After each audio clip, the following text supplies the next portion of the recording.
जय श्री कृष्ण। जय श्री कृष्ण।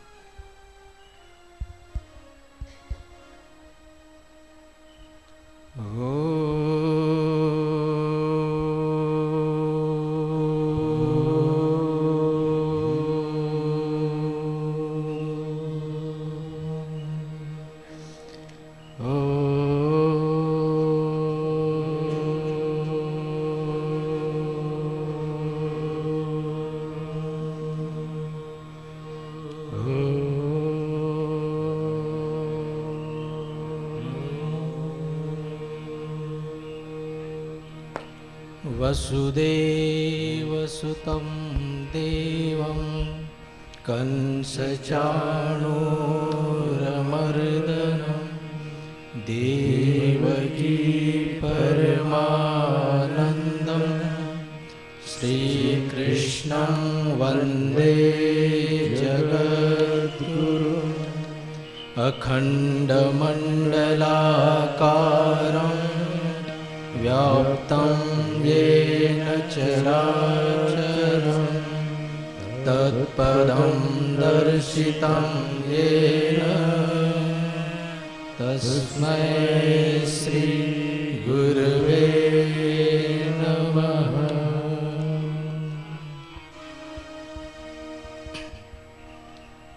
प्रातः स्मरणीय मंचस्थ उपस्थित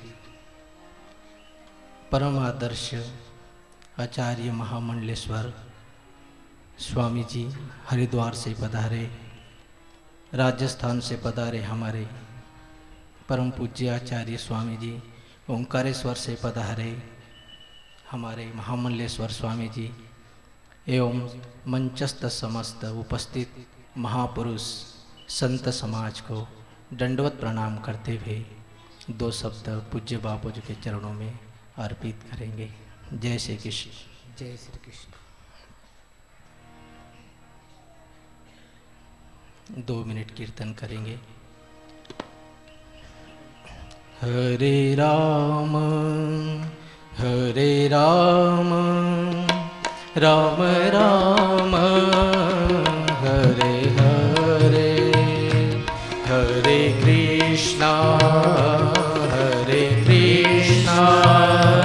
कृष्ण कृष्ण हरे हरे, हरे राम राम राम हरे हरे, हरे कृष्ण कृष्ण कृष्ण हरे राम राम राम हरे हरे, हरे कृष्णा कृष्ण कृष्ण हरे हरे, हरे राम। दोनों ताली बजाकर बड़े प्रेम से राम राम राम हरे हरे, हरे कृष्णा कृष्ण कृष्ण हरे हरे, हरे राम राम राम हरे हरे, हरे कृष्णा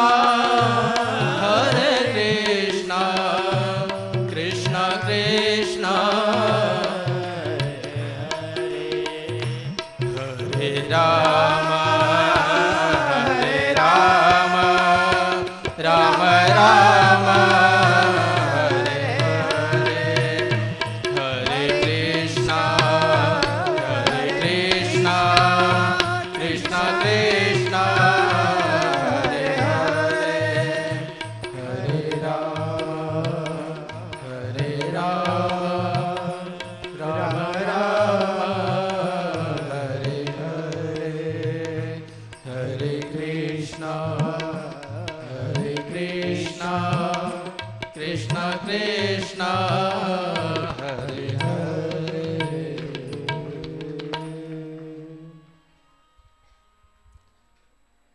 समस्त चैतन्य साधक परिवार के उपस्थित अन्य सभी बापू को आत्मीयता से चाहने वाले समस्त भक्तगण एवं प्रेमी, आज ये चैतन्य साधक परिवार का एक षोडशी महोत्सव परम पूज्य बापू जी के कार्यक्रम में सभी उपस्थित हैं।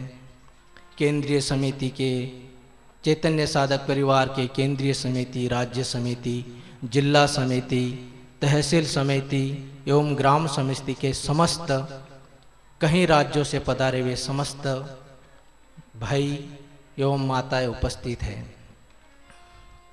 इस चैतन्य परिवार की शुरुआत परम पूज्य प्रातः स्मरणीय हमारे बापूजी शुरुआत की। इस चैतन्य साधक परिवार के आचार्य हमारे कौन? बापूजी। शुरुआत से मैं आपको उनके जीवन की 41-42 साल तक की सारी शॉर्टकट में 2-2 मिनट में वो घटना कहूँगा, जो उनके जीवन पर कैसे कैसे बीती और कैसे कैसे गुजरी।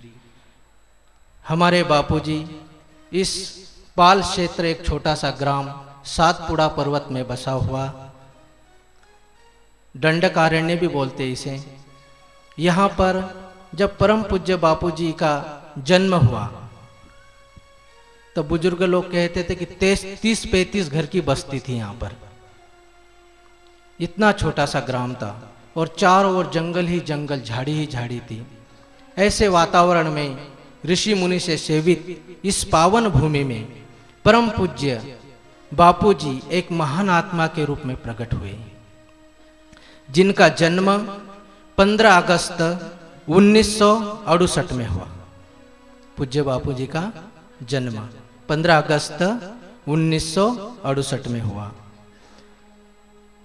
छोटा सा परिवार के हिसाब से उनकी खुशियां मनाई गई, आनंद हुआ। परिवार में पहला पुत्र का जन्म हुआ बापूजी का।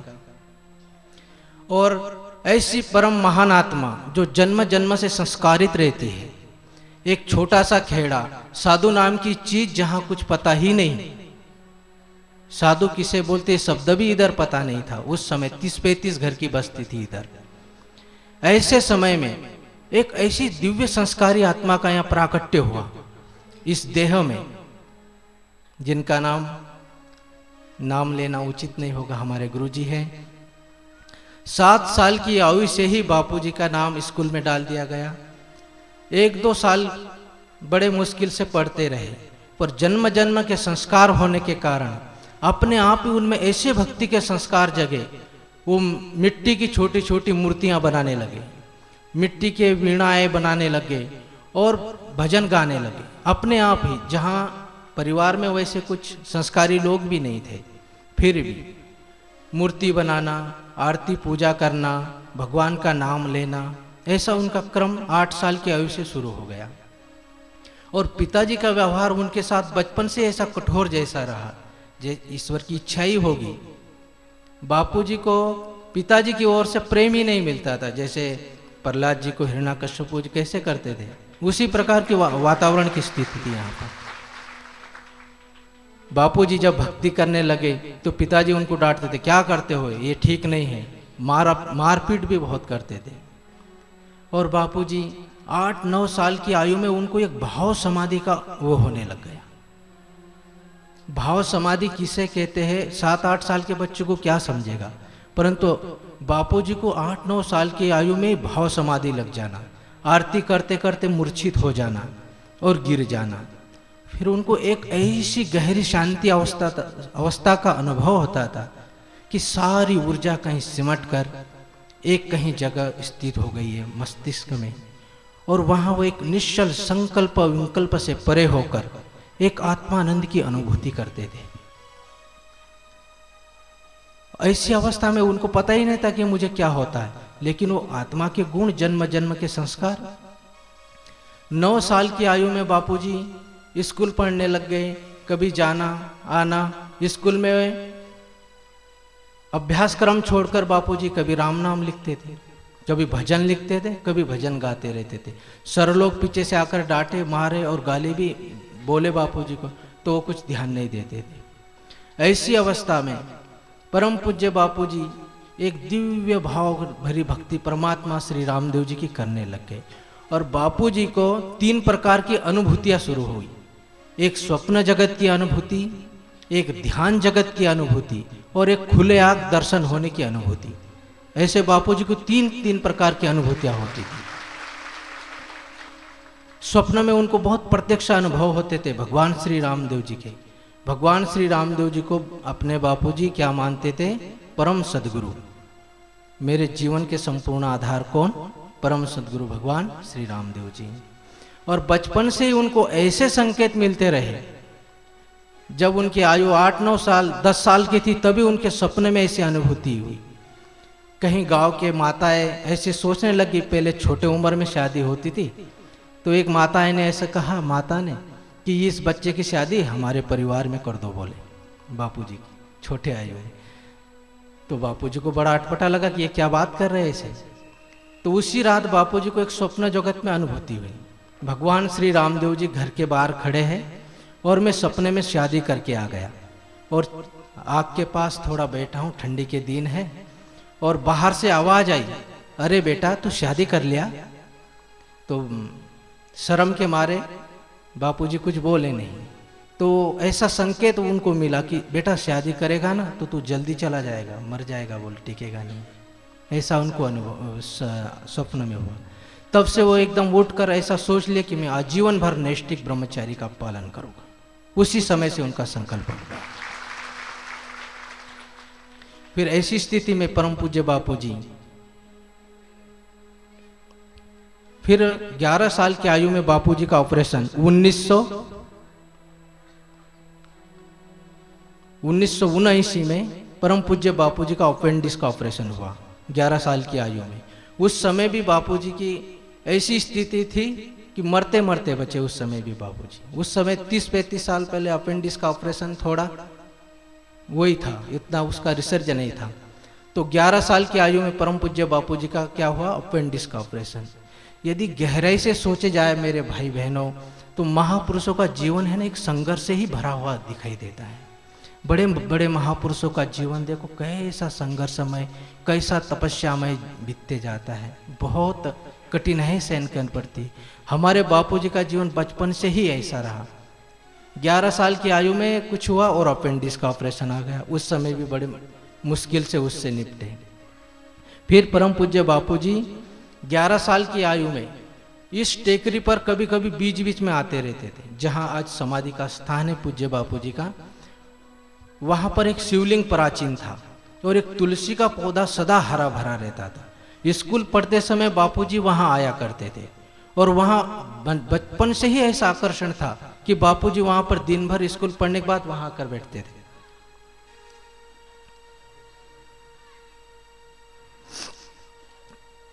उस समय बापूजी की आयु ऐसे दिव्य भाव में बापूजी यहां आते थे और साधना करते थे इधर। फिर 13 साल की आयु में परम पूज्य बापूजी ने ऐसा निर्णय कर लिया कि इस टेकरी पर आकर मुझे संत बनना है। तो अपने सारे परिवार को बिठाकर परम पूज्य बापूजी सन 1982 में बापूजी सन 1982 में घर छोड़कर इस टेकरी पर आए, जब बापू की आयु 14 साल की थी। सारे परिवार वालों को बिठाकर उन्होंने कहा कि मुझे साधु बनना है, आप मुझे आशीर्वाद दोगे तो भी मैं साधु बनूंगा और मुझे आशीर्वाद नहीं दोगे तो भी मैं साधु बनूंगा। तो फिर निर्णय करो कि मुझे खुशी से पहुंचना चाहते हो या नाराजी से।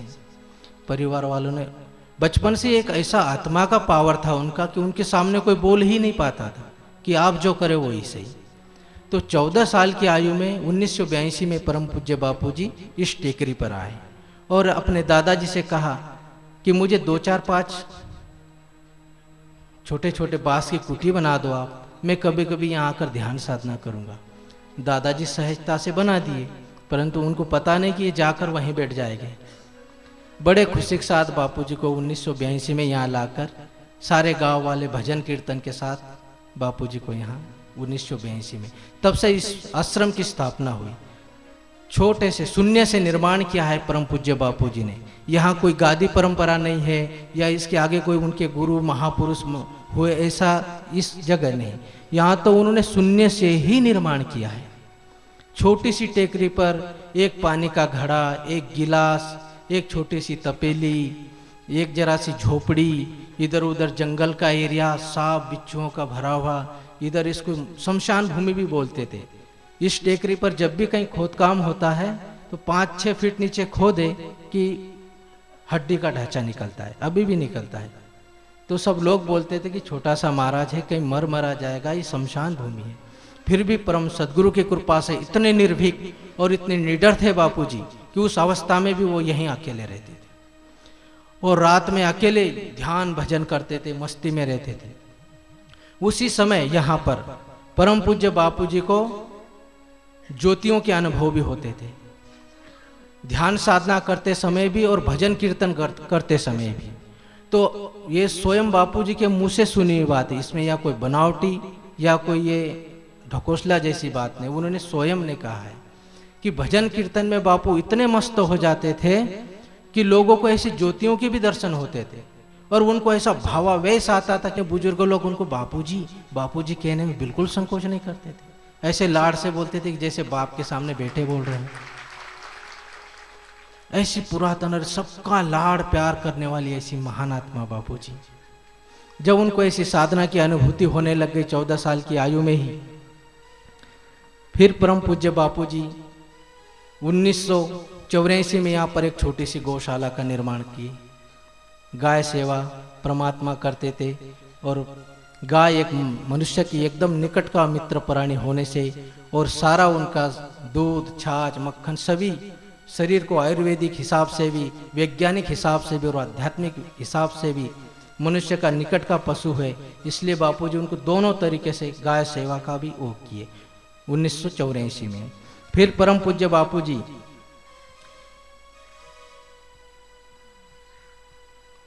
1986 में प्रकाश आश्रम में परम पूज्य महादेव चैतन्य बापूजी, इनसे दीक्षा ली प्रकाशा में।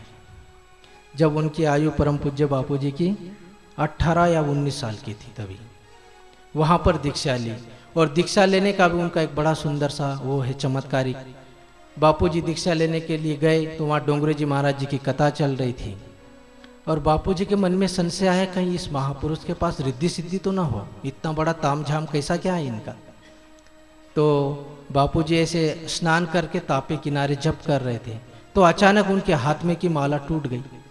इतनी अच्छी पक्के धागे में बने हुई माला टूट गई। तो बापूजी को क्या ऐसा लगा, अरे ये तो चमत्कार, कहीं उनको पता तो नहीं चल गया। वैसे ही उनको दीक्षा की जगह जाना था गुफा में, वहाँ गए और बड़े बापूजी ने उनसे सहज कहा, भाई माला दिखाओ, माला दो, मैं आपको दीक्षा देता हूँ। तो बापू ने कहा प्यार से, बापूजी माला तो टूट गई। अरे रे, बोले माला टूट गई, माला पर इतना दुर्लक्ष्य, चलो कोई बात नहीं, टूट गई है तो अब उसको जोड़ लो। क्या बोले, टूट गई है तो अब इसको जोड़ लो, अर्थात तुम्हारी श्रद्धा में संशय आ गया, वो श्रद्धा का वो संशय निकाल दो, अब भीतर से आप मेरे से जुड़ जाओ। फिर उसके बाद परम पूज्य बापूजी ने यहाँ पर 1986 में यहाँ दीक्षा ली और फिर बापूजी ने 90 में यहाँ पर अखंड रामधुन की शुरुआत की। 90 में जहाँ परम पूज्य बापूजी के गुरुजी दगड़ू बापूजी यहाँ आकर 90 में रामधुन शुरू की थी। अब 20 साल होने आ गए, अखंड कीर्तन अभी भी अपने यहाँ चल रहा है। उसके बाद परम पूज्य बापूजी कीर्तन के बाद सन 1916 नवंबर 95 में बापूजी की दिव्य साधना शुरू हुई। ऐसी परम तड़प जगी परमात्मा प्राप्ति की उनके मन में, या तो मुझे परमात्मा चाहिए या मैं शरीर त्याग दूंगा, ऐसा उनका संकल्प मन में हुआ। परम पूज्य बापूजी 1995 में बापूजी ने साधना शुरू की और 4 महीने परम पूज्य बापूजी की आंखें बंद रही। मतलब ऐसी समाधि अवस्था रही कि उनको आंख खोलने के लिए भी वो होता था कि आंख खोले या ना खोले। तो 1-2 साधक उनको हाथ पकड़कर इधर उधर घुमाते थे, फिराते थे। ऐसी अवस्था में उनको बहुत दिव्य दिव्य क्रियाएं हुई, दिव्य दिव्य अनुभूतियां हुई। उनके ध्यान जगत में वो कहते थे कि सिद्ध लोक से सिद्ध महापुरुष आकर उनको मार्गदर्शन भी करते थे कि ये क्रिया ऐसी है, ये ऐसी होगी, इसको ऐसे करो। ऐसा भी उनको होता था बापूजी में। तो उस समय बापूजी का 4 महीने का आंख बंद में उनको जो ज्योति स्वरूप आत्मानंद का जो अनुभव हुआ, प्रकाश का जो साक्षात्कार हुआ, वो बड़ा अद्भुत था।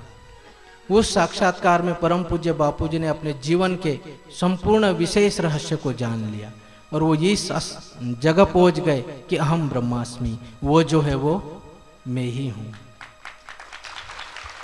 ऐसी उनकी सूक्ष्म स्थिति हो गई परम पूज्य बापूजी की। फिर 4 महीने तक अखंड मौन रहे बापूजी, 4 साल तक अखंड मौन रहे। फिर 4 साल मौन रहने के बाद अपनी निज स्थिति में परिपक्व होने के बाद उनके मन में सहज ईश्वर की इच्छा से ऐसा संकल्प हुआ कि इस जो मैंने पाया है वो मैं औरों को भी बांटूं। ऐसी सहज उनके अंदर ईश्वर की एक इच्छा प्रकट हुई और 1 जनवरी 2000 में परम पूज्य बापूजी का मौन खुला, जहां हरिद्वार से परम पूज्य आदर्श महामूल्येश्वर, जिसे बापूजी दादा गुरुजी के नाम से बोलते थे, 2000 में यहाँ कर यज्ञ का बहुत बड़ा विशाल कार्यक्रम हुआ था। उसमें 2000 में परम पूज्य बापूजी ने मौन खोला और उसके बाद बापूजी के बहुत राज्यों में बड़े बड़े प्रोग्राम होने लगे। 30-30, 40-40 हजार, 25-25 हजार लोगों की, भक्त भाविकों की वो होने लगी। तो बापू के भीतर एक सहजी भावना उठ गई कि इतना बड़ा परिवार है, इतना बड़ा समाज मेरे से जुड़ा है, तो इनके लिए कोई एक रास्ता निकालो। तो उनके अंदर सहजी ऐसी इच्छा हो गई कि मैं एक चैतन्य साधक परिवार की स्थापना करूं। परम पूज्य बापूजी के अंदर सहज क्या इच्छा हो गई, चैतन्य साधक परिवार की स्थापना करूं। फिर 2002 में परम पूज्य बापूजी ने चैतन्य साधक परिवार की स्थापना की और उनके भीतर सहज भाव उठा। उन चैतन्य साधक परिवार स्थापना करने के पीछे केवल उनका कोई उद्देश्य नहीं कि मैं अलग से कोई और अलग समाज बनाऊं, नहीं, केवल यही कि बहुत सारा समाज है, बहुत सारे पंथ है, बहुत सारे मजहब है, बहुत सारे विचित्र ढंग से कार्य प्रणाली है साधना की। इस स्थिति में इतने लोग मेरे से जुड़े हैं तो कहीं भटक न जाए, इसलिए उन्होंने एक सहज सनातन वैदिक परंपरा का ही चैतन्य साधक परिवार करके बापूजी ने 2002 में स्थापना की। स्थापना करने के बाद बापूजी ने ध्यान पद्धति कैसी करना, ध्यान कैसे करना, चैतन्य साधक परिवार के उद्देश्य कैसे है, कैसे गतिविधि से चलना, सारा का सारा दिखाया, जो अपने चैतन्य पुस्तिका में है। उसके बाद परम पूज्य बापूजी 2002 के बाद 2003 में 2004 में भक्ति सभा की शुरुआत की, जो बहुत लोकप्रिय कार्यक्रम है। हर गांव में साफ सफाई करना, सारे तहसील के लोग एक जगह जाना और परमात्मा की कीर्तन के साथ फेरी निकालना और गीता जी के 10 श्लोक पर पाठ करना और राष्ट्रीय मुद्दों पर सत्संग करना। ऐसे परम पूज्य बापूजी भक्ति सभा की शुरुआत की 2003 में और 2003 में ही चैतन्य अमृत पत्रिका का वो हुआ था शुरुआत। उसके बाद श्री हरि ध्यान केंद्र, इसकी शुरुआत भी 2004 में बापूजी ने की कि इतना बड़ा परिवार है, एक जगह बैठने के लिए, ध्यान साधना करने के लिए जगह चाहिए। तो हर राज्य में, हर जिले में और कहीं राज्यों में श्री हरि प्रार्थना मंदिर ध्यान केंद्र की शुरुआत चल रही है, जो बहुत राज्यों में बड़ी विशाल शाखा में है। ध्यान केंद्र की शुरुआत की बापूजी ने। फिर 2004 के बाद बापूजी को ऐसी तकलीफ होती रही। फिर 2005 में परम पूज्य बापूजी को पेनक्रियाज की तकलीफ हुई, जिसको स्वादुपिंड बोलते हैं। 2005 में बापूजी को पेनक्रियाज की तकलीफ हुई, तो इतनी भयंकर हुई क्योंकि बापूजी इस टेकरी पर आए थे ना यहाँ, 14 साल की आयु में बापूजी ने 14 साल का उपवास भी कर लिया था। ईश्वर प्राप्ति जब तक न हो तब तक मैं भोजन भी नहीं करूँगा, अन्न ग्रहण नहीं करूँगा। तो 18 साल उपवास रहा बापूजी का। फिर 2000 में वो मौन व्रत भी खुला और उपवास भी छूटा। तो उस समय अचानक भोजन करने से बापूजी के पेट में गर्मी ज़्यादा हो गई। खैर निमित्त तो कुछ भी हो सकता है, परंतु नियति की योजना रहती है, जो होना रहता है वो होना ही होता है। इसलिए 2005 में परम पूज्य बापूजी को पेनक्रियाज का वो हुआ। फिर उसी समय बापूजी का ऑपरेशन हुआ। उस समय भी बापूजी की स्थिति ऐसी थी कि बस शरीर छूटेगा। ईश्वर की कृपा से वो ऑपरेशन भी सक्सेस हुआ 2005 में। उसके बाद बापूजी ने 2005 में ही चैतन्य युवा सिक्योरिटी संघ की स्थापना की। अपनी रक्षा आप करो, ये कलयुग का जमाना है, इसमें किसी की सहायता के लिए तुम भीख मत मांगो, ऐसा बापूजी का बोलना था कि संगो शक्ति कलयुगे। ऐसा हमारा बापूजी का था कि स्वयं सुरक्षा, अपनी सुरक्षा आप करो, इस प्रकार की उनकी भावना थी। तो चैतन्य युवा सिक्योरिटी संघ की स्थापना 5 में की। फिर 2005 में ही निःशुल्क आरोग्य केंद्र उपचार की शुरुआत की बापूजी ने। इस प्रकार की सारी गतिविधि बापूजी की आज भी जैसी की वैसी चल रही है। फिर बापूजी का इस 3 साल के क्रम में बड़े बड़े महापुरुषों का मिलन, समागम, आसाराम बापू, मुरारी बापू, स्वामी श्री रविशंकर जी महाराज, अवधेशानंद जी, स्वामी जी, बड़े बड़े महापुरुषों का मिलन हुआ, समागम हुआ। और फिर बापूजी का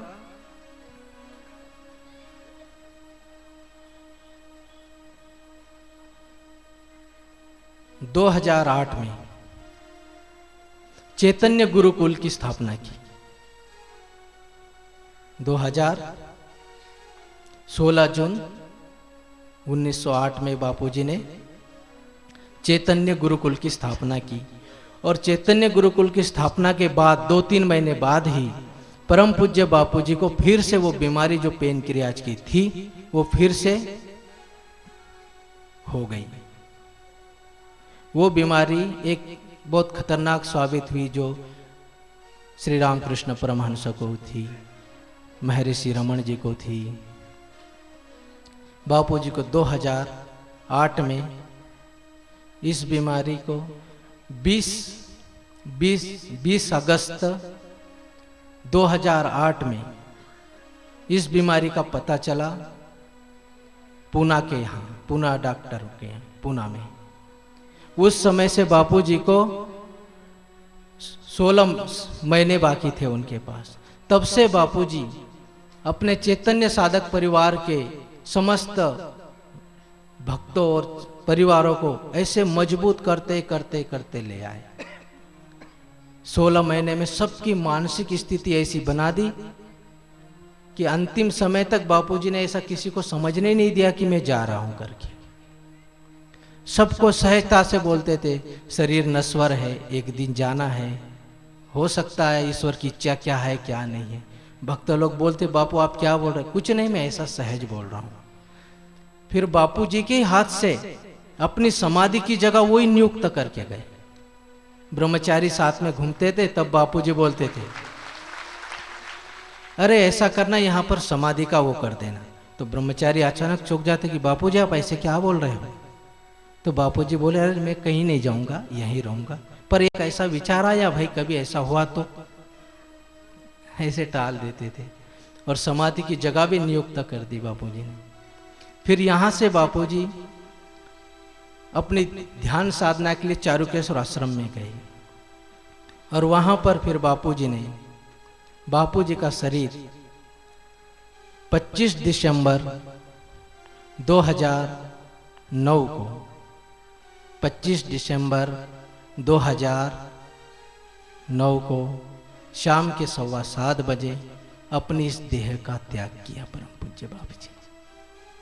हमारे चैतन्य साधक परिवार के सूर्य देह को त्याग करके किस में विलीन हो गए? ब्रह्म में विलीन हो गए, एक महासत्ता से जुड़ गए। 25 दिसंबर 2009 शाम को 7:15 बजे इस देह से वो विराम करके अपने महाचैतन्य अवस्था में समा गए। प्यारे बंधुओं, पूज्य बापू जी की इस देह में यात्रा कब से शुरू हुई थी? 15 अगस्त 1968 से। और इस जीवन का अध्याय पूर्ण कब हुआ? 25 दिसंबर 2009 शाम के 7:15 बजे। क्रिसमस डे, क्रिसमस डे, हाँ क्रिसमस डे इसको पूरा जगत मनाता है। और उसी दिन बापू जी का वो देह विसर्जन हुआ। फिर वहाँ से नर्मदा जी में अभिषेक करवा के परम पूज्य की बापू जी की दिव्य यात्रा चारुकेश्वर से पाल आश्रम तक लाई गई, जहाँ रास्ते में 30-40 हजार भक्तों ने बापू जी का इस पार्थिव शरीर का दर्शन करके यहाँ लाया गया। फिर यहाँ पर 27 दिसंबर 2009 दिन के 12:30 बजे परम पूज्य बापू जी के पार्थिव शरीर को माँ पृथ्वी के पावन गोद में सौंपकर समाधि दे दी गई।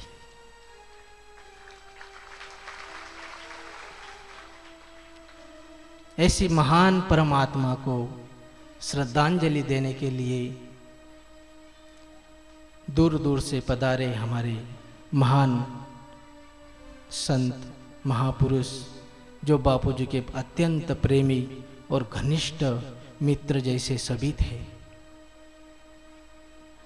बापू जी में एक ऐसी विशेष कला थी बंधुओं, हर एक व्यक्ति ये बोलता था कि बापू जी मेरे से ही सबसे ज्यादा प्रेम करते हैं, बापू जी मेरे से ही सबसे ज्यादा प्रेम करते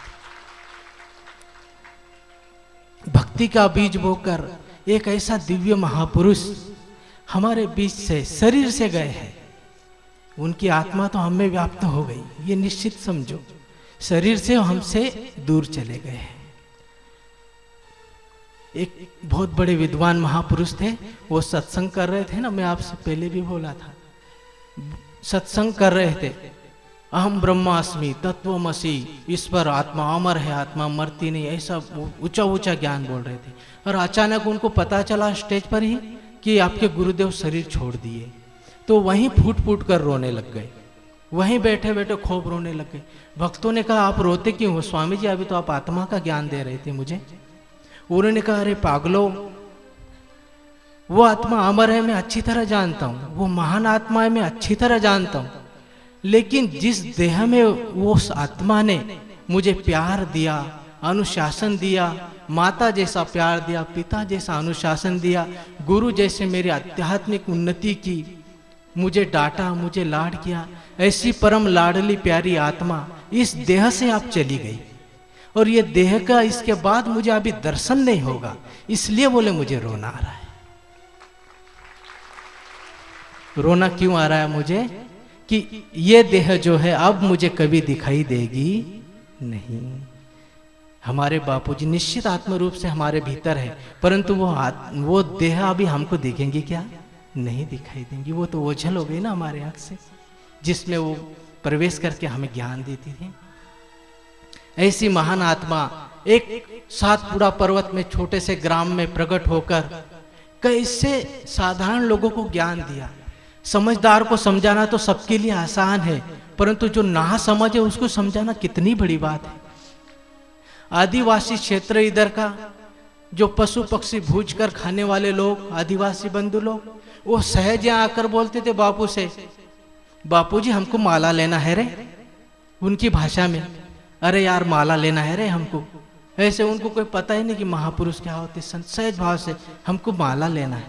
बापूजी बोलते माला लेना है, जानते हो माला लेने का अर्थ क्या होता है? अरे हम सब जानते हैं ना, खाना पीना छोड़ना पड़ता है, दारू मटन छोड़ना पड़ता है, साफ सुथरा रहना पड़ता है, स्नान ध्यान करना पड़ता है। अच्छा अच्छा तो तुम समझते हो? तो बोले हाँ। तो बड़े सहजता से हजारों लोग माला ले लिए। कितना एकदम अनाड़ी समाज इधर का, खेड़ा पर्वत, जिनको कुछ ज्ञान ही नहीं साधु संतों का, ऐसे लोग इधर सुधरे इधर के एरिया के लिए यूं कहो कि गरीबों के मसीहा थे अपने बापूजी। गरीबों के मसीहा थे, भक्ति का बीज बोकर और छोटे छोटे सुकोमल पौधे तैयार करके चैतन्य साधक परिवार को बापूजी सौंप कर गए हैं। और अब हमारा कर्तव्य है उस छोटे छोटे सुकोमल पौधों को एक फल फूल से सुसज्जित करके एक विराट रूप देना है। सद्गुरु भगवान की जय। इसको देश नहीं सारे विश्व में चैतन्य साधक परिवार का हमको विशेष गौरव करना है। इस चैतन्य साधक परिवार से जुड़े हुए समस्त लोग किसी लालच से, किसी लोभ से या किसी इच्छा पूर्ति से नहीं जुड़े हैं, केवल जुड़े हैं तो बापू के प्रेम के कारण जुड़े हैं। न बापू को इनसे कुछ चाहिए था, न इनको बापू से कुछ चाहिए था, केवल क्या चाहिए था? प्रेम, कि ईश्वर के प्रति प्रेम करो, वही अपना सच्चा मालिक है। ऐसी प्रेम की मूर्ति परम पूज्य बापू जी इस चैतन्य साधक परिवार को बहुत सुव्यवस्थित बनाकर गई और सुसंस्कारित, मर्यादित, अनुशासित, गरीब हो, सादे हो, कैसे भी हो, परंतु अनुशासित, मर्यादा में सब कुछ। ऐसे महान परम पूज्य बापू जी के लिए हम सब लोग भावपूर्ण श्रद्धांजलि देंगे।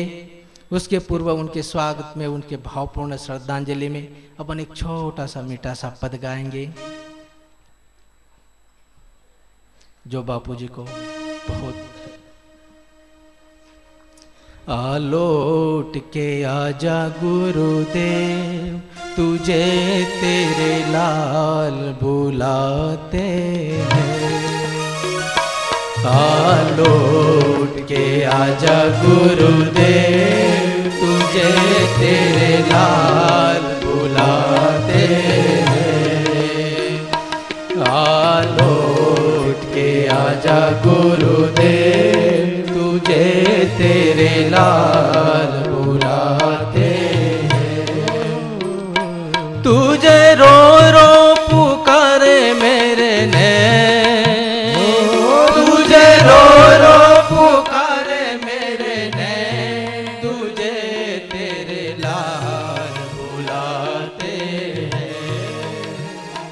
आलोट के आजा गुरुदेव, तुझे तेरे लाल बुलाते हैं।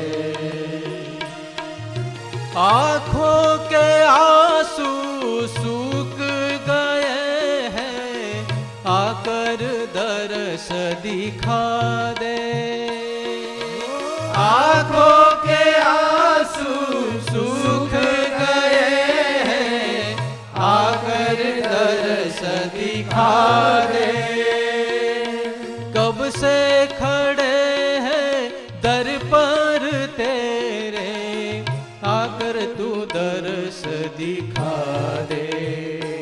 तेरी लीला निराली गुरुदेव, तुझे लीला निराली गुरुदेव, तुझे तेरे लाल बुलाते हैं। आदर्श दिखा दे गुरुदेव, तुझे तेरे लाल बुलाते हैं। बीच भंवर में अटकी है नैया, आकर तू पार लगा दे। बीच भंवर में अटकी है नैया, आकर तू पार लगा दे। कब से खड़े हैं तेरे सिवा मेरा कोई नहीं है, आकर तू पार लगा दे।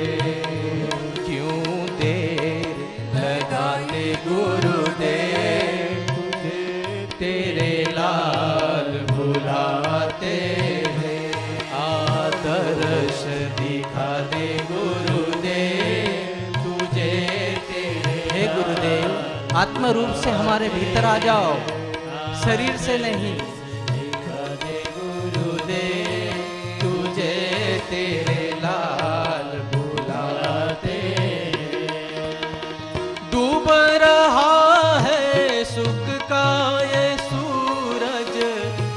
की बदरिया है छाई,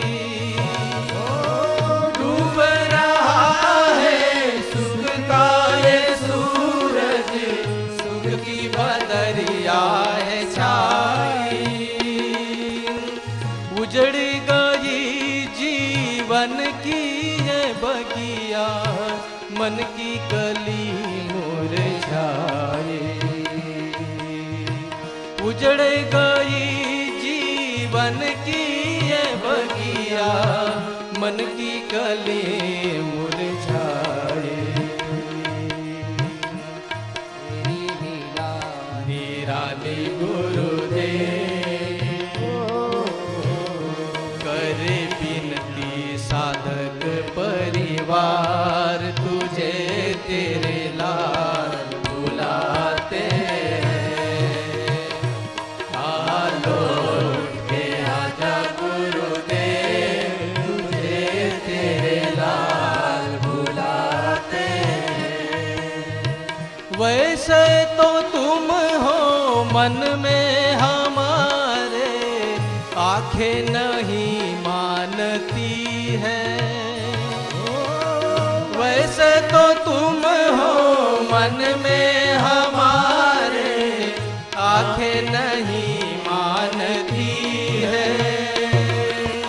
एक पल भी गुरु से बिछुड़ कर ये रहना नहीं चाहती है। बस बरसाए नीर, बस बरसाए नीर, तुझे तेरे लाल बुलाते हैं। आलोट के आजा गुरुदेव, तुझे तेरे लाल बुलाते हैं।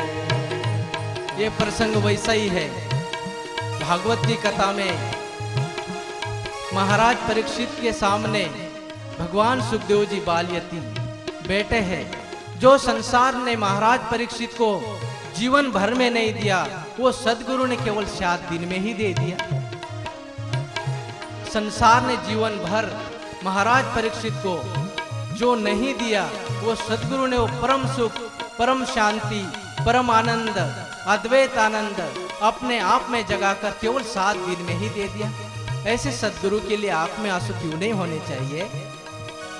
क्या महाराज परीक्षित ने क्या दिया स्वामी जी को? सुखदेव मुनि जी को क्या दिया उन्होंने?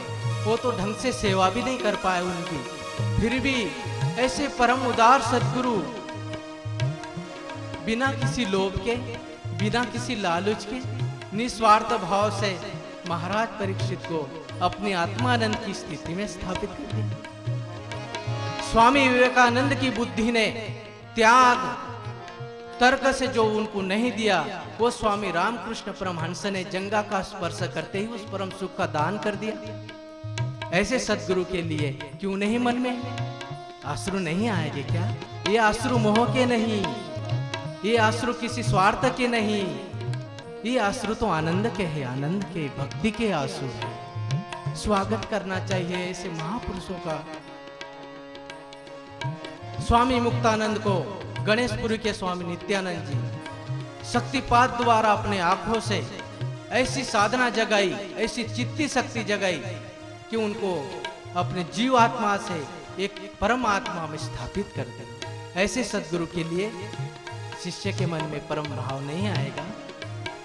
स्वामी योगानंद परमहंस जिनके गुरुजी स्वामी युक्तेश्वर गिरि जी महाराज, ऐसे परम सिद्ध पुरुष स्वामी योगानंद जी ध्यान में बैठे और उनका मन कहीं आकाश में पक्षियों के भांति उड़ रहा था। उनके गुरु ने उनसे आवाज दिया, योगानंद इधर आओ। तो उन्होंने गुस्से से कहा, गुरुजी आपको पता नहीं मैं ध्यान कर रहा हूँ? युक्तेश्वर जी ने बोला, जानता हूँ तू कितना ध्यान कर रहा है, मन तो पक्षी जैसे उड़ रहा है। मेरे बेटे इधर आओ, मैं दिखाता हूँ ध्यान किसे कहते हैं।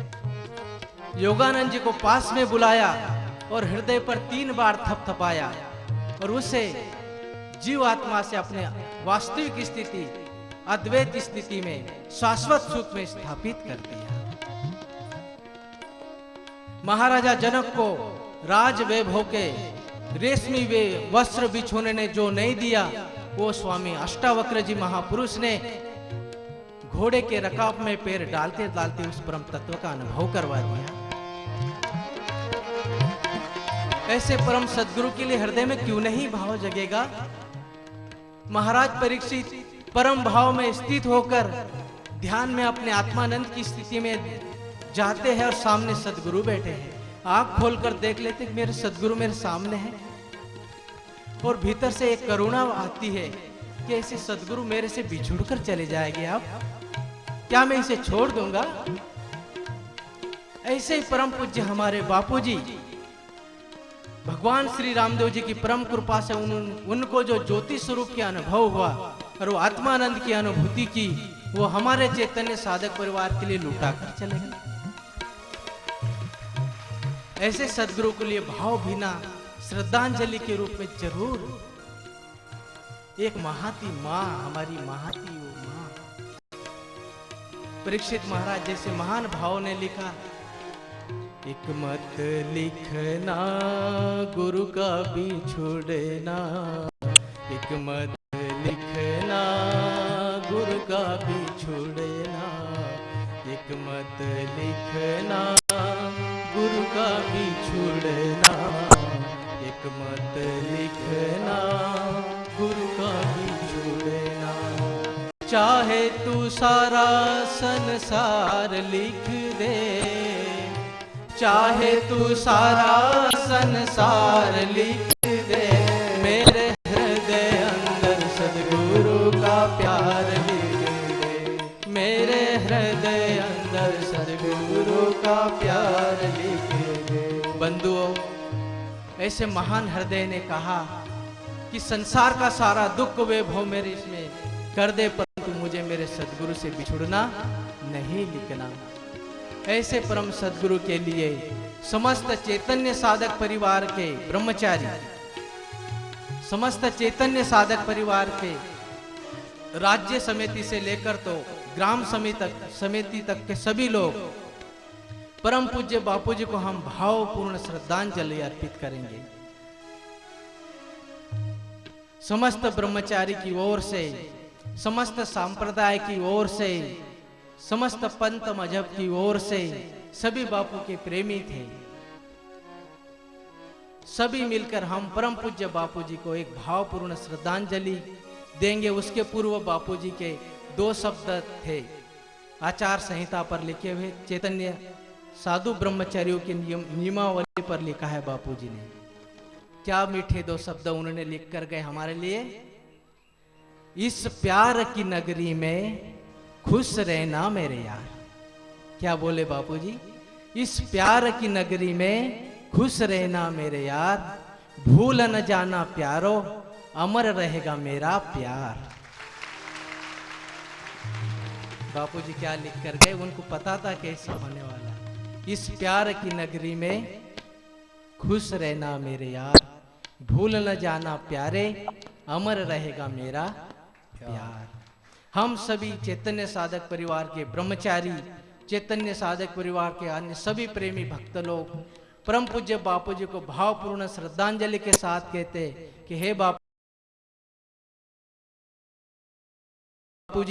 जैसे गुरु गोविंद सिंह महाराज ने कहा था, एक एक से लाख लड़ाऊं तब मेरो नाम गुरु गोविंद सिंह कहलाऊं, उसी प्रकार चैतन्य साधक परिवार के ब्रह्मचारी साधक आपको ऐसा विश्वास दिलाते हैं इस भावपूर्ण श्रद्धांजलि के कार्यक्रम में कि हम भी एक एक से लाख जगाएंगे, तब हमारे गुरुजी का, तब बापूजी की आत्मा को ऐसा लगे कि मेरे पुत्रों ने एक एक से लाख जगाया। इसी भावपूर्ण श्रद्धांजलि के साथ हमारे परम पूज्य बापूजी को हम अत्यंत विनम्र भाव के साथ श्रद्धांजलि समर्पित करते हैं और हमारे 2 शब्द परम पूज्य गुरुदेव बापूजी के चरणों में अर्पित करके विसर्जन करेंगे। जय श्री कृष्ण।